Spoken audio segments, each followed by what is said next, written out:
Hello लोगोफोर दिनैनि गोदान भिडिअ नोंथांमोनखौ बरायबाय। दिनै आं नोंथांमोननि सिगाङाव मोनसे इम्पर्टेन्ट भिडिअ लाना फैदों दै। बे भिडिअआनो जाहैबाय जे BTC आव दायो जाबाय थानाय ग्रेड 4 नि इन्टारभिउनि थाखाय आरो जे जानो गोनां जे BTC ग्रेड 3 दाखालिसो एप्लाइ जानानै थांबाय आरो मोनसेया जाहैबाय जे दायो एडमिट मोननाय डिसेम्बराव जानो गोनां BTC फरेस्टनि थाखाय। बे मोनथामनि थाखाय बे भिडिअआ इम्पर्टेन्ट जागोन दै। बेनिखायनो नोंथांमोना बे भिडिअखौ जाजेननायनिफ्राय जोबनायसिम नायलांबानो जाबाय। आं बेवहाय कुइसन एन्सारजों लोगोसे लाना फैदों, नोंथांमोना नायलांफाबानो जाबाय। भिडिअखौ जागायनायनि सिगां आंनिफ्राय नोंथांमोननिसिम मोनसे रिक्वेस्ट, जायफ्रानाखि चेनेलाव गोदान अन्नानै चेनेलखौ साबस्क्राइब खालामना होबानो जाबाय, जेन' आङो नेक्स्ट टाइमाव बिदि इम्पर्टेन्ट भिडिअ लाना फैयोबा नोंथांमोना जेन' मोननो हायो। आरो भिडिअखौ लाइक खालामदो आरो हायोबा नोंथांनि लोगोफोरनो शेयार खालामदो आरो जेन' नोंथांमोननि बिदि मोनसे सापर्टजोंनो आङो जेन' भिडिअ नेक्स्ट टाइम लाबोनो थाखाय आङो जेन' मटिभेट जानाय बायदि आरो। दायो बेवहाय आं कुइसनखौहाय बर' आरो इंलिश मोननैयावबो लाना फैदों दै। माबाफोर जे लिरनायफ्राव मिस्टेकफोर जादोंबा नोंथांमोना सुद्रायनानै लाबानो जाबाय आरो कमेन्टआव आंनोबो खोन्थाहरदो बबेयावहाय मिस्टेक जादों, जेन' आंबो सुद्रायनो हानायफोर बायदि। दायो जों नायलांनि लोगोफोर, बेवहाय नायबानो जाबाय। 1 नाम्बारावहाय दङ, व्हाट इज द फार्स्ट फिल्म अफ बर'? बर'नि गिबि सावथुननि मुङा मा होनना बुंदों। एआव दं इनायनि फानजारि, बियावहाय जुजाइनि अर, सिआव आलायारन, डिआवहाय बेहेर। दा बिनि कारेक्ट एन्सारा जाहैबाय अप्शन नाम्बार सि दै लोगोफोर।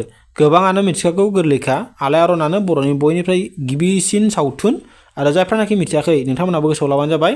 आरो बियो माब्ला पाब्लिश बा रिलिज जादोंमोन होननानैबो सोंनो हागौ दै, बेखौबो गोसोआव लाबानो जाबाय। बियो 1986 आवहाय पाब्लिश बा रिलिज जादों दै। माब्लाबानि समावहाय जे सावथुननि मुंखौ सोङालाबा सनखौबो सोंनो हागौ दै, बेखौबो गोसोआव लाबानो जाबाय नोंथांमोना। दायो नेक्स्टखौ नायनि जोङो। 2 नाम्बारावहाय मा दङ, where is located relic symbol of Bodo'? बर'नि बायखोन्दा नेरसोना बबेयाव दङ। एआव दं क'क्राझार, बिआव शिलं, सिआवहाय डिमापुर, डिआवहाय तेजपुर। बेथ' गोरलैयानोखा, बयबो हाखायोआनोखा। आरो दा बिनि कारेक्ट एन्सारा जाहैबाय अप्शन नाम्बार सि दै लोगोफोर। गोसोआव लाबानो जाबाय जायफ्रानाखि मिथिया। आरो नेक्स्टआवहाय दङ जाहैबाय, जों नायनि, बेयाव दं जाहैबाय हाउ मेनि थिंग्स अफ बड' हेभ गट GI टेग? बर'नि मोनबेसे मुवा बेसादफोरा GI टेग मोननो हाखो? दा बर'फ्रा सिगांनिफ्राय लानानै दासिमाव मोनबेसे मुवा बेसादफ्रा GI टेग मोननो हाखो बेखौ सोंदों दै। दा बिनि एन्साराबो जों बेवहाय मोननो हादों। एआव दं 21, बिआव दं 13, सिआव दं 8, डिआव दं 18। दा बिनि कारेक्ट एन्सारा जाहैबाय अप्शन नाम्बार ए दै लोगोफोर। बेबो मोनसे कारेन्ट एफेयार्स बायदिखौनो बुंनांगोन, बेबो इम्पर्टेन्टनोखा। बेखौ गोसोआव लाबानो जाबाय जे BTC आवनो एग्जाम जागोन जेब्ला बेखौहाय सोंनो हागौ। 100% नङाबाबो जोङो बेखौहाय फैगोनखौ आसाखौ जों नुहुरो आरो नोंथांमोना गोसोआव लाबानो जाबाय जायफ्रानाखि मिथिया। दायो नेक्स्ट कुइसनखौ जों नायनि। बेवहाय दङ जाहैबाय व्हेन हेड डिक्लेयार सिखना जोहोलाव forest as a new national park of Assam? सिखना जोहोलाव अरनखौ माब्ला आसामनि नेशनेल पार्क महरै फोसावदोंमोन? जे दायो जे सिखना जोहोलाव हाग्रायाबो नेशनेल पार्क आसाम सरकारजों गनायथि मोनबाय दै। आरो बेखौ माब्ला पाब्लिश खालामदोंमोन बा डिक्लेयार खालामदों होननानै बुङोबा बेखौहाय जों नैबाव मोननो हायो। एआव दं 10 जुलाइ 2024 आरो बियावहाय 15 आगस्ट 2024 आरो सिआवहाय 15 सेप्तेम्बर 2024। नैबियो दिना बिया मोनसे बि थाफैबाय दै, बियो दियानो जागौमोन। बेयाव दं जाहैबाय 10 आगस्ट 2024। दा बिनि कारेक्ट एन्सारा जाहैबाय अप्शन नाम्बार बि दै लोगोफोर।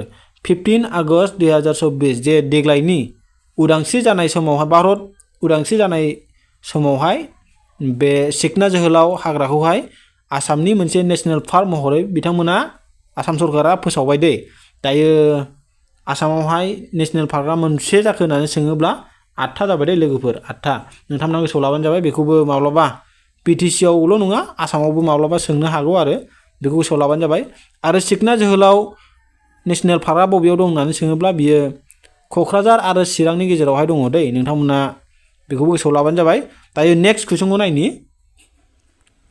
नेक्स्ट कुइसनाव दङ जाहैबाय हु इज द प्राइम मिनिस्टार अफ भुटान? भुटाननि हादरगिरिया सोर बेयाव सोंदों एयाव दं केपि शर्मा ओली बियावहाय खालेदा जिया आरो सियावहाय ली कियां डियावहाय शेरिं टपगे बिनि कारेक्ट एन्सारा जाहैबाय अपसन नाम्बार डि दै लोगोफोर शेरिं टपगे गोसोआव लाबानो जाबाय बिदि खाथि खालानि हादरगिरिनि नाम बा कारेन्सि बा बिसिनि नेशनेल डेन्स गाननाय जोमनाय बिदिया फैयो दै खोब इम्पर्टेन्टथार नोंथांमोना गोसोआव लाबानो जाबाय आरो नेक्स्ट टाइमाव आं लाबावगोन बिदिनो दायो नेक्स्ट कुइसनखौ नायनि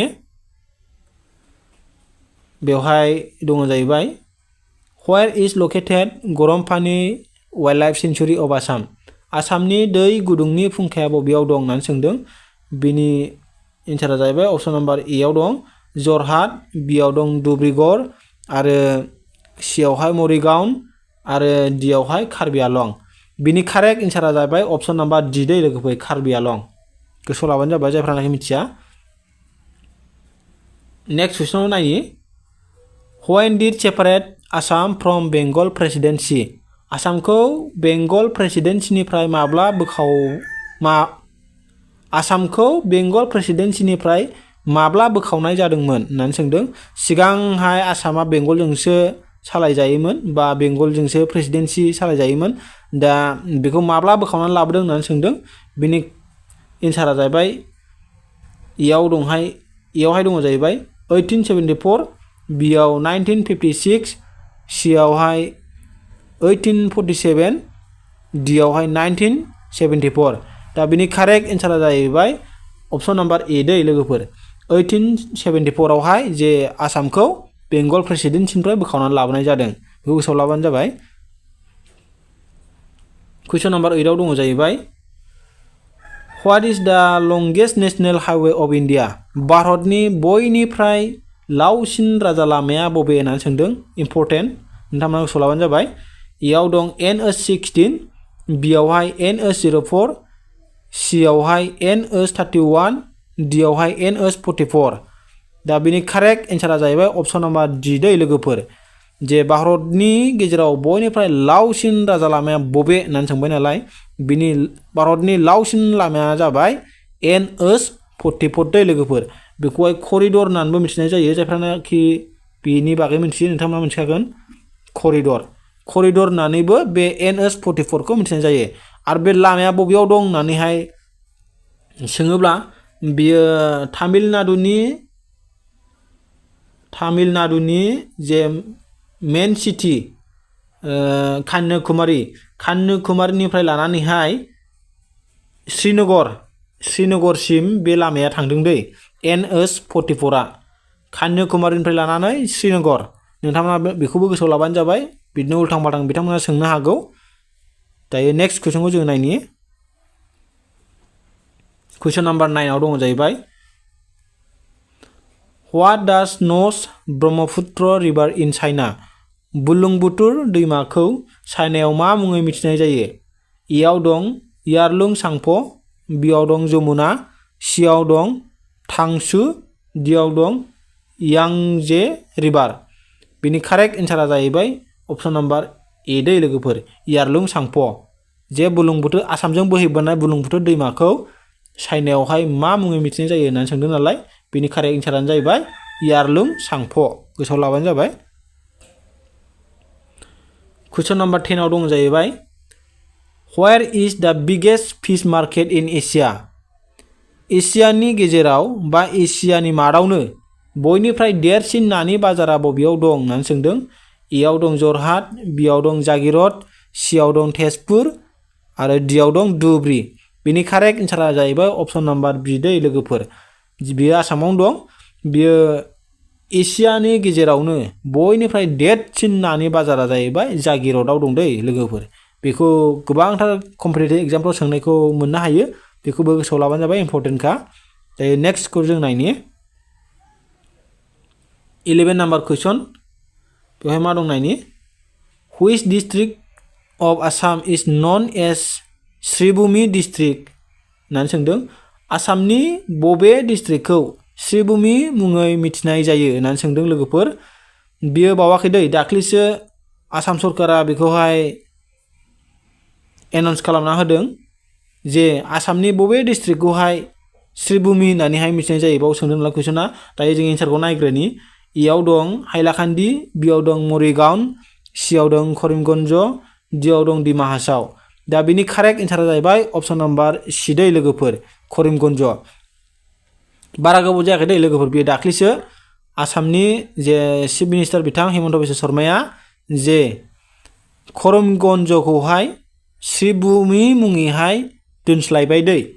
करिमगन्जनि जायगायाव श्रीभूमि होननानैहाय श्रीभूमि डिस्ट्रिक्ट होननानैहाय दोनस्लायना होनाय जाबाय। दा बेखौ जोङो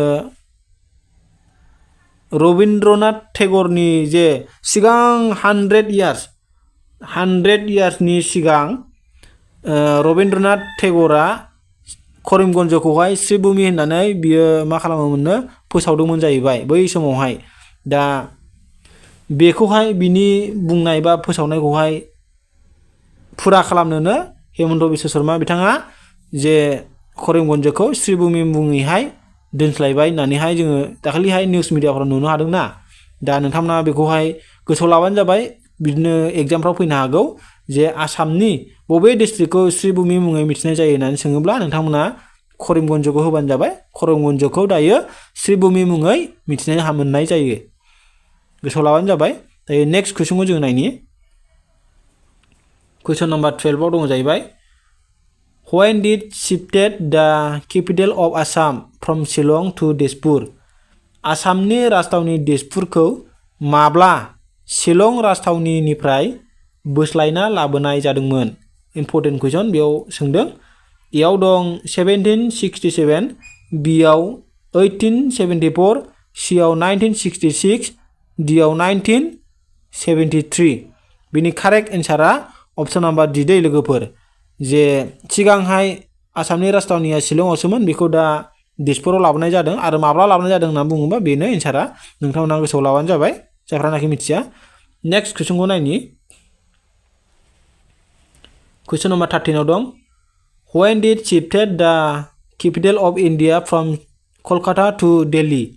बेबो बेनो सेमानोखा। भारतनि राजथावनि दिल्लीखौ कलकातानिफ्राय माब्ला बोस्लायना लांनाय जादोंमोन? सिगांहाय जे इन्डियानि केपिटेलाबो कलकातायावसोमोन, बेखौ दिल्लीयाव लांनाय जाबाय दायो। आरो बेखौ माब्ला लांनाय जादोंमोन होननानै बुङोबा बेयाव एयाव दङ 1976, बियाव 1873, सियाव 1911, डियाव 1906। बिनि कारेक्ट एन्सारा जाहैबाय अप्शन नाम्बार सि दै लोगोफोर। 1911आवहाय जे इन्डियानि केपिटेल कलकातानिफ्राय दिल्लीयाव लानानै थांबाय, बेखौ गोसोआव लाबानो जाबाय। दायो नेक्स्ट कुइसनखौ जोङो नायनि। कुइसन नाम्बार 14 बेयाव दङ Where did British establish first company in India? ब्रिटिशफोरा गिबियै भारतनि बबे जायगायाव कारखाना बा कम्पानि गायसननाय जादोंमोन? बेखौबो नायबानो जाबाय। इयाव दं कलकाता, बियाव दं दिल्ली, सियाव दं गुजरात आरो डियाव दं सुरत। बेनि कारेक्ट एन्सारा जाहैबाय अप्शन नाम्बार डि दै लोगोफोर। ब्रिटिशफ्रा सिगांग्रो सुरतआवहाय बिसोरो मा खालामदों, गावसिनि कम्पानि गायसनफैग्रोदों दै। बे कुइसनाबो माखासे कम्पिटिटिभ एग्जामफ्राव सोंनायखौ नुनो मोनो। आरो बेखौ माब्ला गायसनदों होननानै बुङोबा बियो 1911 ना 1913 मोनदै लोगोफोर, आं एसे डाउट जाबाय। जिखुनु बे मोननै बिथोराव मोनसे, नोंथांमोना गुगोलाव सार्च खालामनानै नायबानो जाबाय। 1913 नङाबा 1911 बेयावनो जानो हागौ। दायो नेक्स्ट कुइसनखौ नायनि।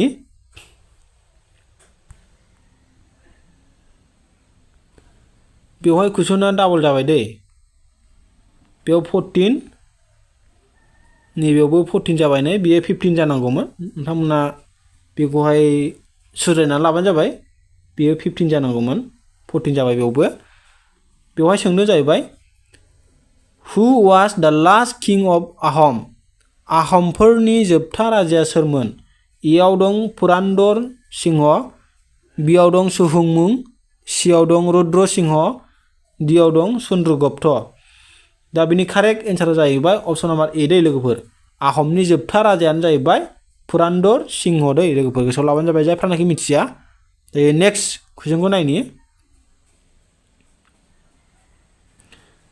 नैबे 15 जागौमोन दायो नैबे 16 डाइरेक्ट फैखाबाय बेवहाय दङ जाहैबाय When did establish All Bodo Student Union बर'नि माहारियारि आफाद बा फरायसा आफाद जागौमोन जानो हागौ नोंथांमोना माया जागोन माहारिया जागोन ना फरायसा आफादा जागोन नोंथांमोना कमेन्टआव खोन्थाबानो जाबाय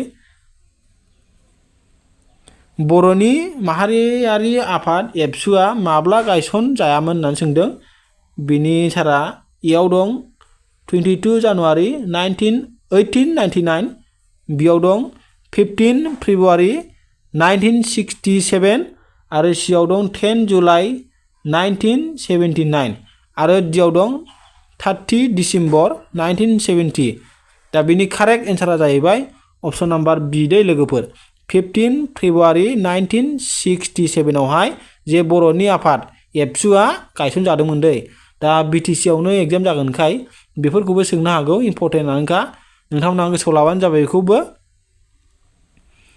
लोगोफोर अब्ला दिनैनि जे कुइसन एन्सारनि भिडिअआ एसेनोसै नोंथांमोना मोजां मोनदोंबा भिडिअखौ लाइक खालामदो आरो कमेन्टआव खोन्थाहरदो आङो दिनैनो बेनो फार्स्ट टाइम जे कुइसन एन्सारनि भिडिअ लाबोनाया नोंथांमोना माबाफोर मिस्टेक मोनदोंब्ला कमेन्टआव खोन्थाहरदो आरो मोजां मोनदोंब्ला कमेन्टआव खोन्थाहरदो आरो नेक्स्ट टाइम भिडिअ नांबावगौब्ला आं नोंथांमोननो लाना फैगोन दै लोगोफोर नोंथांमोना खोन्थाहरबानो जाबाय आरो नैबे जे कुइसन एन्सारनि नैबे मोनसे PDF फाइलखौहाय आङो डिसक्रिपसनाव होना होगोन नोंथांमोना चेक खालामबानो जाबाय अब्ला दिनैनि भिडिअआ एसेनोसै लोगोफोर नेक्स्ट भिडिअआव लोगो मोनगोन